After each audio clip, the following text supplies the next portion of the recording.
Hey everyone, and welcome to another whiskey review here on Robin and Red Whiskey Reviews. Today I have for you Distillers Edition from Lagavulin. As always, I will give you a nose taste finish review of the whiskey. We'll talk about the value. I'll give you my final thoughts and a score and leave you with a malt musing. But first, a bit about Lagavulin and the Distillers Edition. So Lagavulin Distillery is located on Islay. Pretty famous single malt Scotch, noted for its kind of peatiness, smokiness. It's got increasingly more popular over, I'd say, the last decade or so, thanks to Nick Offerman, and he now has his own 11-year-old Lagavulin named after him. But he did a lot of advertisement for the Lagavulin 16, which kind of furthered its prominence amongst whiskey drinkers and new whiskey drinkers. So the Distillers Edition, however, is actually part of a range that's released annually from Diageo, who owns Lagavulin, other distilleries like Kalila, Oban, and a whole bunch others. And so basically what they do is they take some of the famous malts from these distilleries and add a special unique finishing to them. So this Lagavulin Distillers Edition is effectively the Lagavulin 16-year-old with a PX sherry cask finish. PX sherry is noticeably like a very sweet sherry, and so you're going to get a lot of that off of this one. So here's what it's got to say. This is bottled at 43% ABV. Full-bodied Lagavulin is richly peated, smoky, and intense on the palate. Mightiest of the Islay malts in style. It has a salty edge of sea spray. To reveal the depth and complexity of the Distillers Edition of Lagavulin, our master distiller has hand-selected a small number of casks for double maturation in specially crafted Pedro Jimenez cask wood. The accents of rich, sun-dried grape sweetness have been chosen to complement this spectacular single malt's rich, complex style. Limited release, made usually just once a year, the Distillers Edition of Lagavulin enjoys both rarity and superior quality. All right, so that's what they have to say. We'll talk about the rarity on this a little bit later. Comes in this black box. This is the 2009 bottled version, so it was distilled in 2003. So while it doesn't say 16 years old explicitly on it, it does have the distilled and bottled date. So this is a 16-year-old single malt.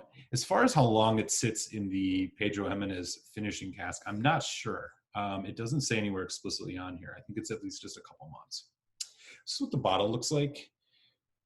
Standard looking Lagavulin bottle, but has this kind of neon green label on here. For those keeping score, this is batch 4508 and 43% ABV. It does not say anything about chill filtration or about it being naturally colored, so it's very possible that they have added some coloring to this and that it has been chill filtered. All right. Okay, so that's what you get here. Let's get some in the glass and taste this whiskey. And you can smell the smoke off this already. Okay, so this is what the whiskey is looking like. As I mentioned, it is likely they've added some coloring to this. Dark, kind of a dark gold with a bit of a reddish hue, which is maybe coming from that Pedro Jimenez, but it's hard to tell. Since we don't know for sure whether the coloring has been added, we don't know how much this is artificial or not. That all said, it still smells like a wonderful whiskey, and let's get into it. Wow, okay. So right away on the nose, rich and fruity. That peat smoke is there. Lagavulin has a very signature peat smoke. It's not that hyper intense, really loud Lafroig peat smoke, but it's not tame at all either. It's a bit sweet, kind of like a nice campfire. Has a bit of a saltiness, a bit of a kind of marine quality to it. Lagavulin, I notice especially, has a lot of those kind of maritime marine qualities. Seaweed, for example. You definitely get that on the palate. Getting a bit of that on the nose here, but mostly that iodine smokiness, that sea influence smokiness, and fruits, heavy on the fruits. which are right behind that peat smoke. I'm thinking like raspberry, even a little bit of cranberry.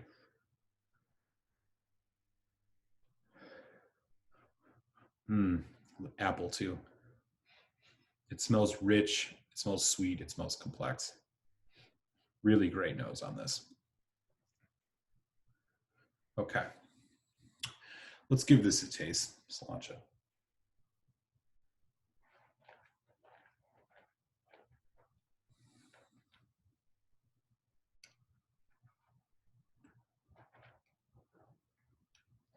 Really oily on the arrival, rich. You get a burst of these kind of sweet fruit flavors. There's a hint of chocolate as well, like a light milk chocolate going through this.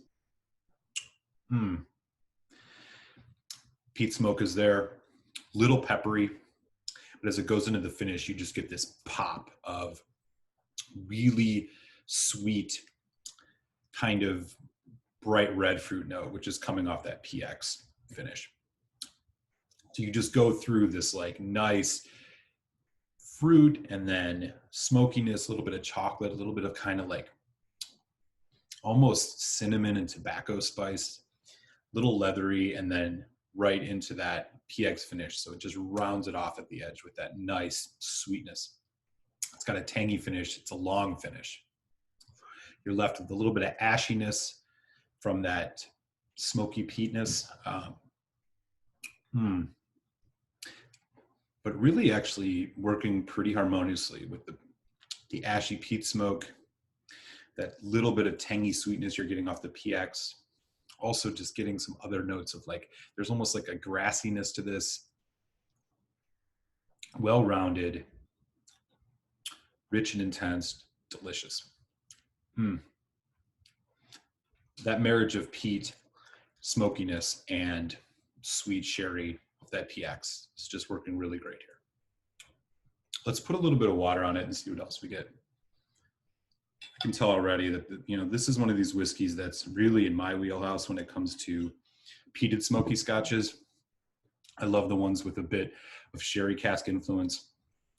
This is working really, really well.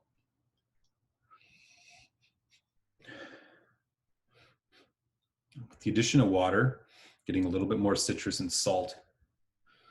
It's still that deep, rich Lagavulin signature smokiness, seaweed, maritime qualities.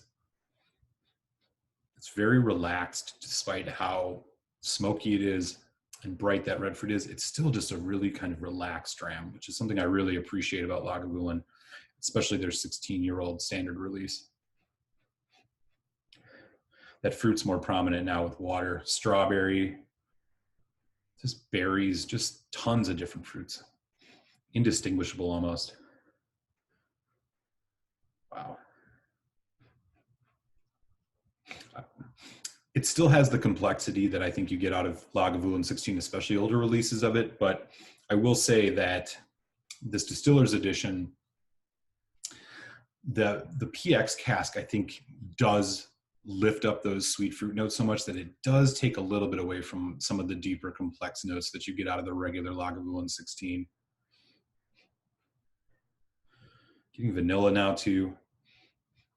This is the Lagavulin 16 is 16 years in oak barrels. And so my assumption is that this is basically spent the majority of time in just oak barrels and then finished in the PX. So there are a little bit of those kind of bourbony notes. Yeah, cinnamon, fruitiness, just, man, great. Okay. All right, let's give this a taste now.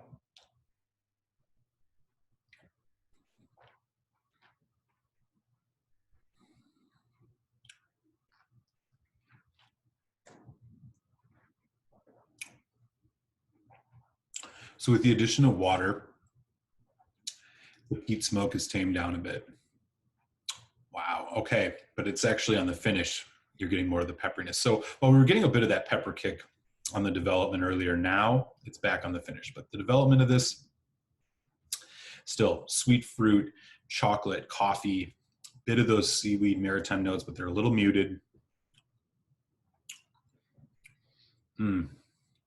Getting into the finish though, mintiness coming through now. There's a bit of a minty note, kick of pepper. Ashiness is subdued a little bit with water. Still getting a little pop of that sweet, tangy, bright red fruit off that PX cask. I almost think with water, this is a little bit more interesting even. Left with a little saltiness too.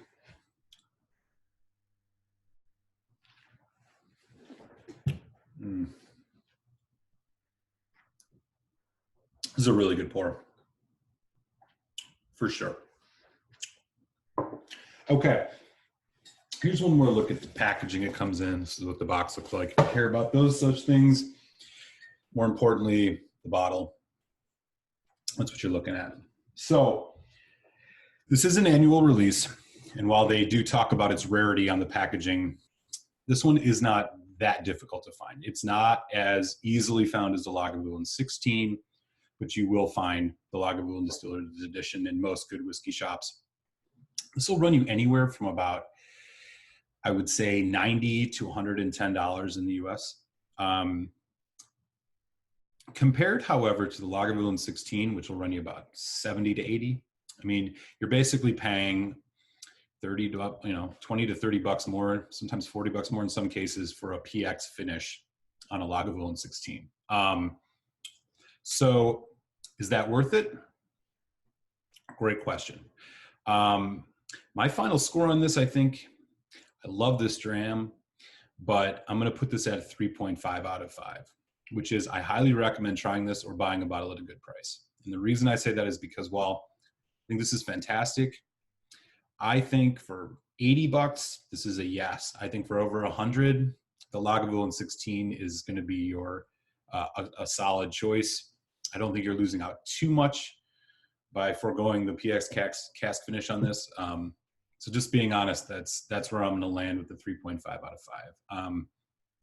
But this is a great pour. I really enjoy it. Keep an eye out for this, especially if you can find it in around 80 bucks. If you see it at that price, grab it. I don't know how much cheaper you'll be able to find it. Good stuff, y'all. And so there you have it. That is my review of the Lagavulin Distillers Edition 2019 release. Do hit subscribe if you've yet to. I'd love to share more videos with you. So if you are subscribed, you won't miss a thing. And we will catch you next time here on Rabbit and Red Whiskey Reviews. I'm Eric. Sláinte y'all.